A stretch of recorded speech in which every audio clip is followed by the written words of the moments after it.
Hola a todos, ¿cómo están? Bienvenidos a una nueva clase social de Ser Humano y su Medio.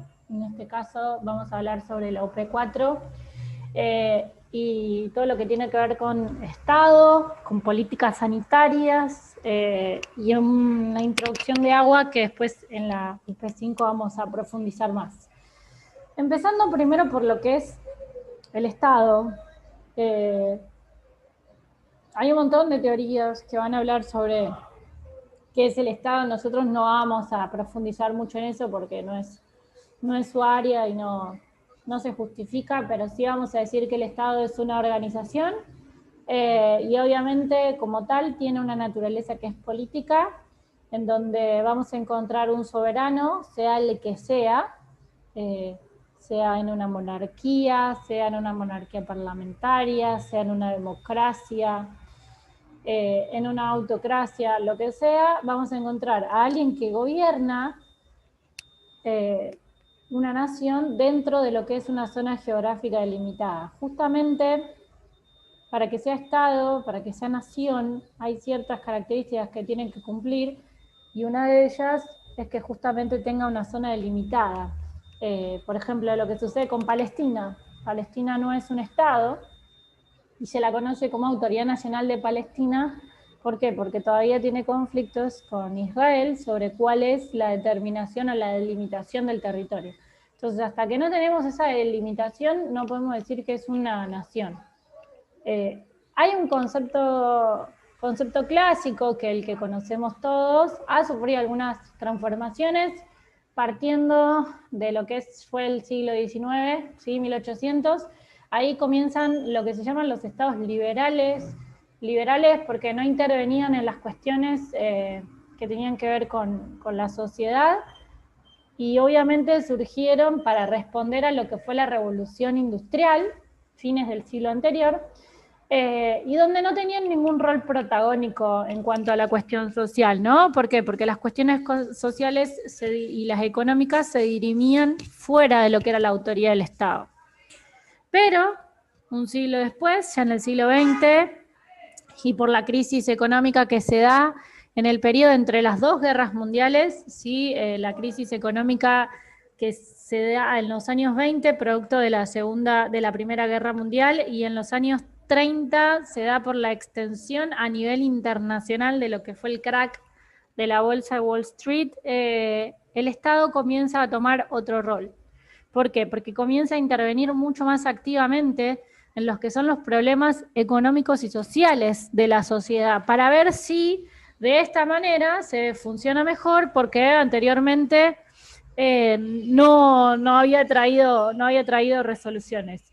Y luego de la Segunda Guerra Mundial y hasta entrados los años 70, hasta mediados de los años 70, vamos a decir, aparece lo que es el estado de bienestar, que es un estado en donde piensa justamente por qué bienestar, porque aparecen las características de pleno empleo, aparece la idea de que el Estado es el que tiene que solventar la educación, la salud, la seguridad social, ¿sí? Es el Estado el que garantiza las políticas sociales.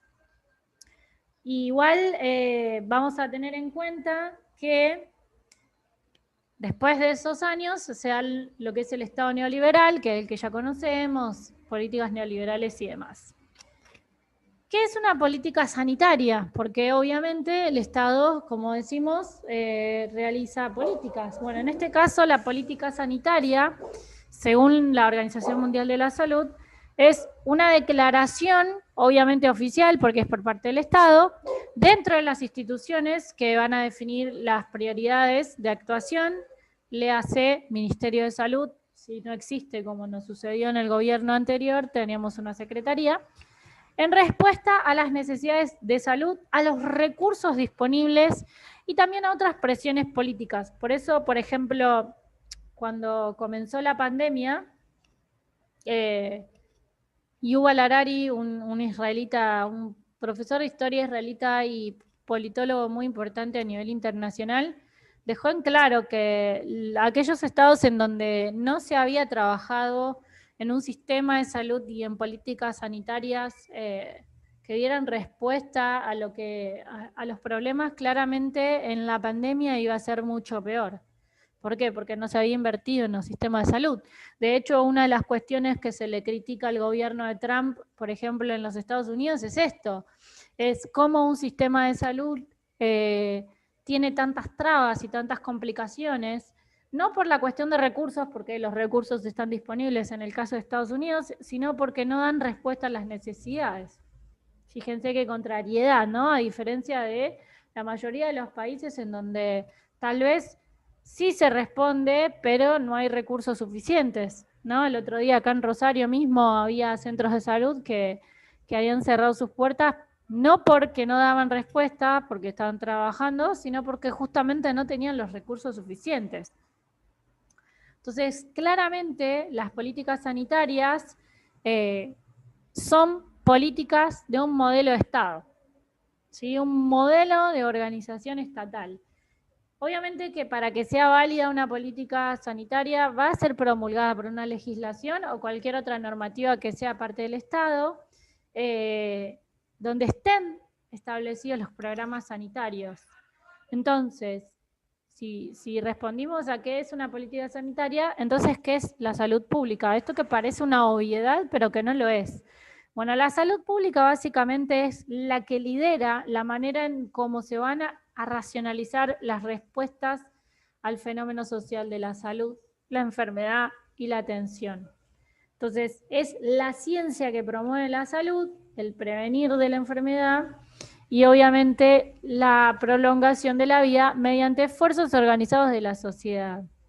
Y esto estamos hablando, recordemos, nosotros tenemos un sistema mixto, ¿sí? No tenemos un sistema de salud pública 100%, tenemos parte salud pública, parte particular y parte de obras sociales, ¿no? Claramente el concepto de salud pública muchas veces ha traído controversias, algunos creen que salud pública tiene que estar relacionado 100% a lo que es lo gubernamental, o sea, lo que es el Estado. Otros lo identifican con lo que son los servicios ambientales y entonces no estamos hablando de personas específicas. Claramente el término de salud pública va a mostrar algunas complicaciones, pero bueno, la nueva salud pública va a basar su diferencia justamente en lo que es las formas, en los estilos y las condiciones de vida que van a determinar el proceso de salud. Y en esto estamos hablando del modelo Castellanos, ¿sí? El modelo médico Castellanos, ¿no? Donde se estudia justamente desde lo particular, lo singular y lo global, los estilos de vida, las condiciones, para que me van a determinar a mí un proceso de salud y un reconocimiento claramente de qué recursos voy a necesitar, de cuánta inversión voy a necesitar, ¿para qué? Para proteger a la salud. Digo, no es lo mismo los estilos de vida y las condiciones de vida de un grupo social o de una parte de la sociedad que está en una que tiene condiciones socioeconómicas elevadas, donde no hay problemas de agua potable, ni hacinamiento, ni eliminación de excretas, a que si yo hago un análisis en un barrio sumamente carenciado. Digo, las diferencias están ahí. Claramente la salud pública va a estar involucrándose mucho más en esta segunda que en la primera, ¿no? Ahora, cuando hablamos de salud ambiental, porque claramente esta materia estamos hablando, porque el ser humano y su medio, entonces estamos hablando de lo que es el ambiente en donde están los individuos y el saneamiento. Saneamiento ambiental comenzó a complicarse, no que no haya existido antes, sino que a partir de los años 60 comienza a tomar una escalada mundial mucho más importante porque estuvimos ocupados medio siglo con guerras y cómo salir de ellas. Entonces fue en los 60 en que empezaron a aparecer las preocupaciones sobre los problemas del medio ambiente y el bienestar de los individuos. Recién en los 70 comienzan lo que son las conferencias de Naciones Unidas que tienen que ver sobre el medio humano y claramente el programa de Naciones Unidas para el medio ambiente. Y recién en los 90 es que aparece esta cuestión de lo que son los movimientos verdes y los partidos políticos verdes, ¿no? Como En Europa, por ejemplo, hoy son mucho más relevantes estos partidos y demás. Básicamente en la de Río, en la conferencia de Río en el 92, y bueno, en ese contexto también los brasileños recordarán quién fue Chico Mendes, que fue justamente un activista medioambiental que mataron por proteger al Amazonas y demás. Entonces empieza a aparecer esta cuestión de la existencia de la justicia social, el desarrollo humano y la protección del medio ambiente. Fíjense que tarde nos acordamos de la protección del medio ambiente, que hoy por hoy tenemos un problema climático importantísimo. En el 2002, la Cumbre Mundial sobre Desarrollo Sostenible de Johannesburgo, ¿sí?, en Sudáfrica, establece lo que es el concepto de desarrollo sostenible y claramente hace una combinación a lo que es la sostenibilidad a largo plazo, ¿no? Sostenible y sustentable. Ahora vamos a hablar de esas dos diferencias. Pero donde también se establece lo que es el saneamiento. Y saneamiento significa que son las acciones para mejorar las condiciones del medio físico en donde están los individuos, que van a influir o que son susceptibles de influir, porque puede que no lo sean, desfavorablemente a lo que es el desarrollo fisiológico de los individuos, a su salud y a su longevidad. Por eso yo siempre digo que tal vez de las conferencias que tienen que ver con la OMS, la de Yakarta en el 97 hace un giro de 180 grados porque justamente es la que empieza a hablar de que para una mejor calidad de vida de los individuos, o sea, yo tengo que tener un medio ambiente saludable. Si no tengo un medio ambiente saludable, no voy a tener una población saludable, eso está claro, ¿no? Entonces, a partir de ahí se empiezan a establecer estos conceptos. Hay una diferencia, y esto es importante que ustedes lo tengan en cuenta, la diferencia entre sustentable y sostenible. Claramente no es lo mismo. Cuando hablamos de desarrollo sustentable, es el desarrollo que va a satisfacer las necesidades del presente sin comprometer a las capacidades de las generaciones futuras para satisfacer sus propias necesidades. O sea, lo que yo hago hoy no puede influir negativamente a las generaciones futuras. Claramente el desarrollo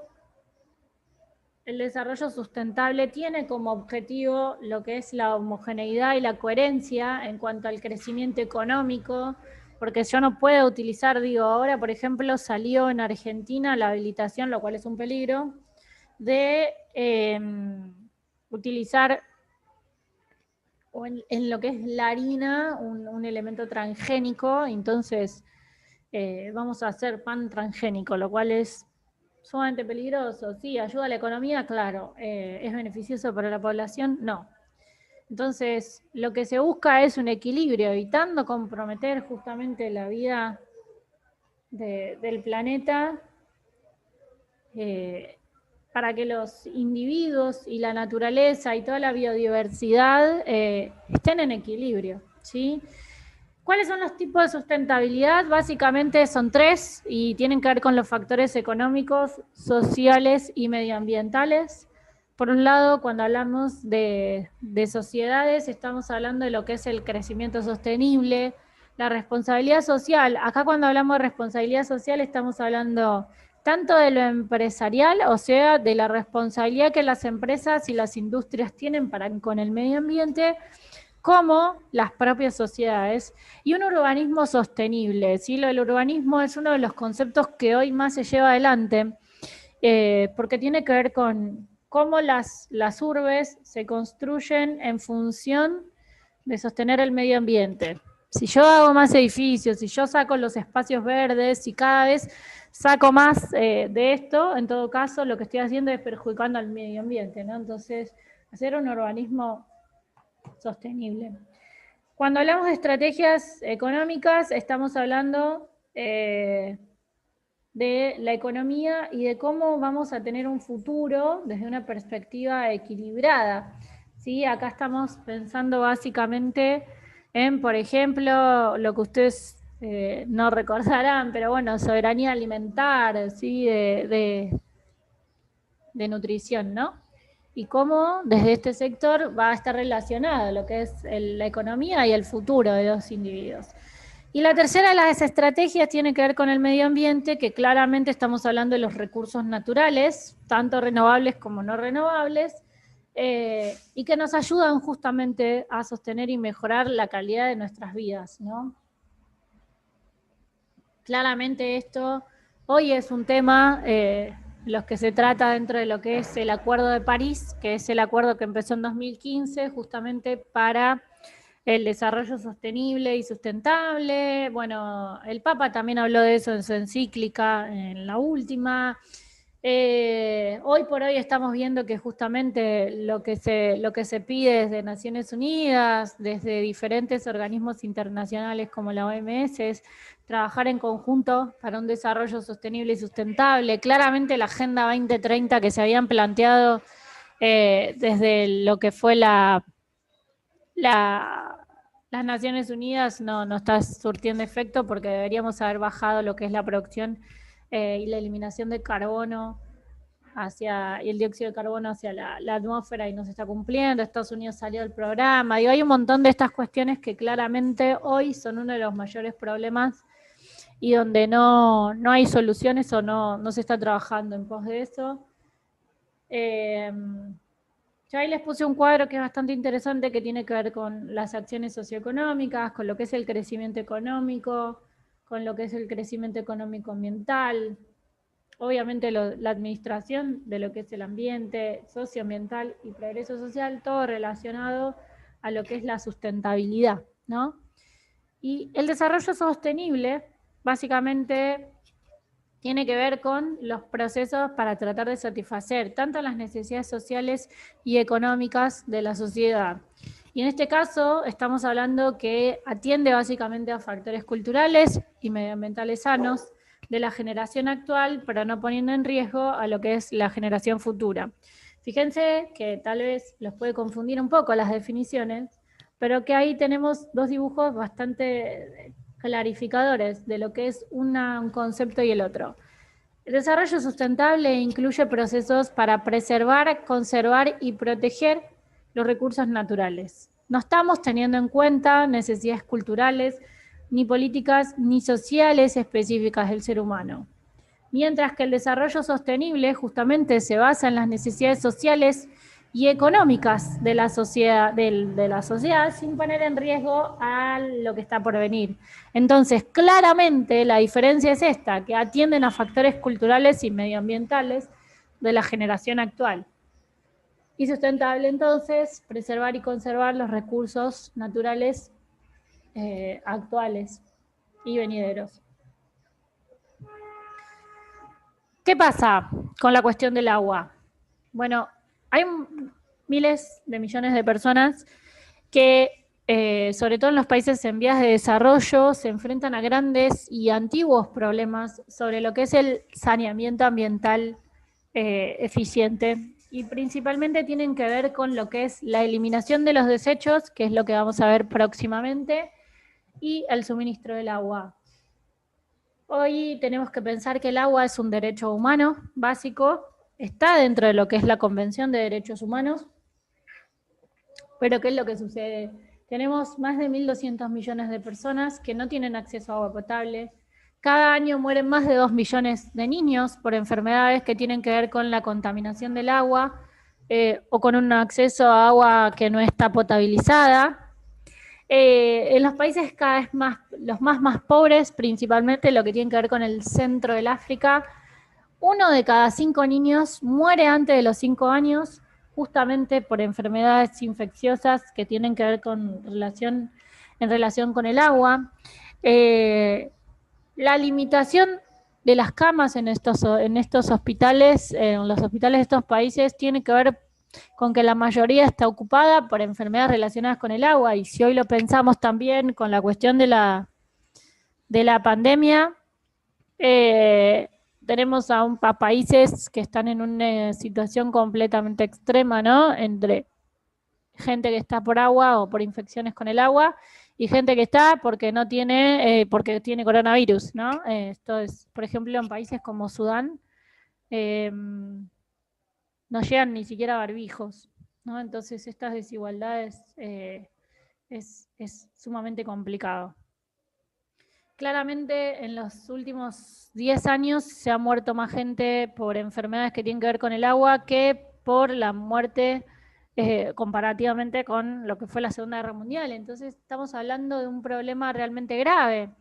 Muchos son los que creen que la próxima guerra mundial, la tercera, no será por cuestiones tecnológicas entre Estados Unidos y China, sino que justamente será por acceso al agua, ¿no? Nosotros en esta región básicamente no tenemos ningún problema en esto, o no, por lo menos no por ahora, porque tenemos muchos acuíferos.